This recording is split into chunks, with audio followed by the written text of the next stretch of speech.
കഴിഞ്ഞ ദിവസം വത്തിക്കാനിൽ സർവ്വമത സമ്മേളനമുണ്ടായിരുന്നു. വർക്കല ശിവഗിരി മഠത്തിൻ്റെ പ്രസിഡന്റ് സ്വാമി സച്ചിദാനന്ദയാണ് നമ്മളോടൊപ്പം ഉള്ളത്. സച്ചിദാനന്ദ സ്വാമിയോട് തന്നെ ചോദിക്കാം, മാർപ്പാപ്പയുമായിട്ടുള്ള ഒരു എക്സ്പീരിയൻസ് എങ്ങനെയായിരുന്നു? ഇന്നത്തെ മാർപ്പാപ്പ വളരെ ഉദാരമതിയായ ഒരു മഹാമനുഷ്യനാണ്. അദ്ദേഹത്തിൻ്റെ ജീവിതത്തിന് വളരെ ലാളിത്യമുണ്ട്, സമഭാവനയുണ്ട്, സ്വതന്ത്ര ചിന്തയുണ്ട്.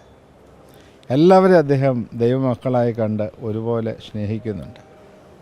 അതുകൊണ്ടാണ് അദ്ദേഹം ശ്രീനാരായണ ഗുരു നടത്തിയ സമത സമ്മേളനത്തിൻ്റെ ശതാബ്ദി വത്തിക്കാനിൽ വെച്ച് നടത്തുന്നതിന് വേണ്ടി തീയതി നിശ്ചയിച്ച് അദ്ദേഹം തന്നെ അതിൻ്റെ തീയതി നിശ്ചയിച്ച് നൽകുകയും അത് സംഘടിപ്പിക്കുന്നതിന് ആവശ്യമായ നിർദ്ദേശം നൽകുകയും ചെയ്തു. ആ സമ്മേളനത്തിൽ അദ്ദേഹം പ്രസംഗിച്ചു. ആ പ്രസംഗം അച്ചടിച്ച് വിതരണം ചെയ്തിരുന്നു.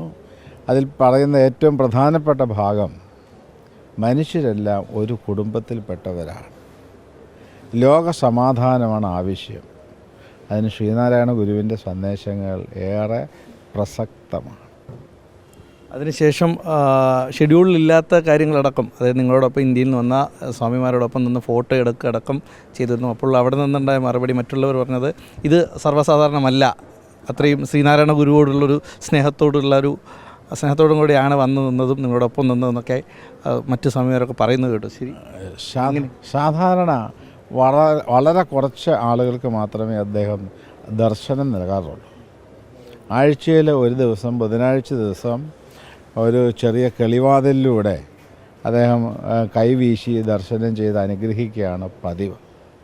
പക്ഷേ ഇത് ഒരു പൊതു ഹാളിൽ വെച്ച് തന്നെ അദ്ദേഹം അവിടെ വന്നിരുന്ന് ആദ്യം പ്രസംഗം നടത്തി. അതിനുശേഷം ഞങ്ങളെല്ലാം അദ്ദേഹത്തിൻ്റെ സന്നിധിയിലേക്ക് ക്ഷണിച്ചു. ഞങ്ങൾ ശിവഗിരി മഠത്തിൻ്റെ ഉപഹാരങ്ങൾ സമർപ്പിച്ചു.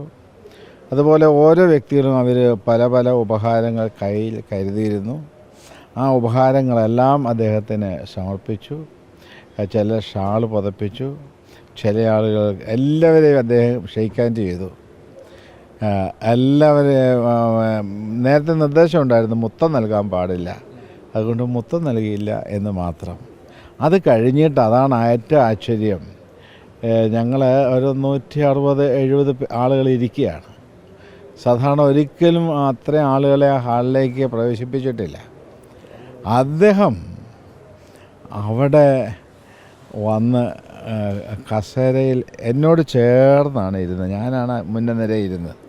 അതിനോട് ചേർന്നൊരു കസേരയിട്ട് അദ്ദേഹം ഇരുന്നു. എന്നിട്ട് ഗ്രൂപ്പ് ഫോട്ടോ എടുത്തു. ആ ഗ്രൂപ്പ് ഫോട്ടോ വാസ്തവത്തിൽ അവിടെ കൂടിയ ആളുകളെ എല്ലാം ആശ്ചര്യപ്പെടുത്തി.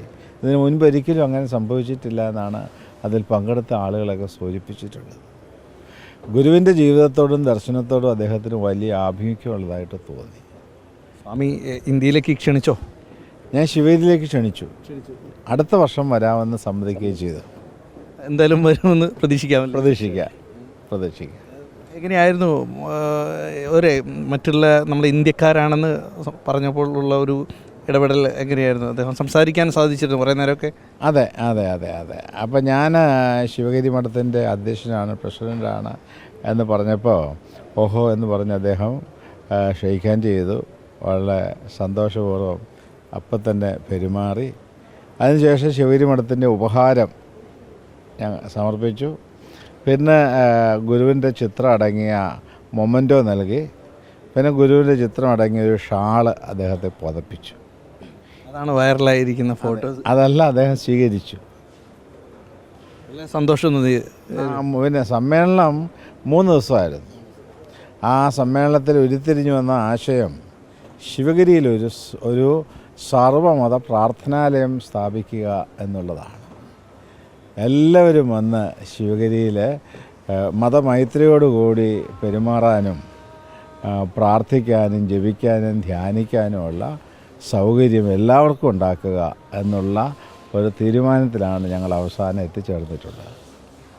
ശിവഗിരിയിലൊരു സർവമത പ്രാർത്ഥനാലയം തുടങ്ങാൻ കഴിയട്ടെ. വീഡിയോ ജേർണലിസ്റ്റ് സച്ചിനൊപ്പം reporter Dileep Devasya, in reporter, Kollam.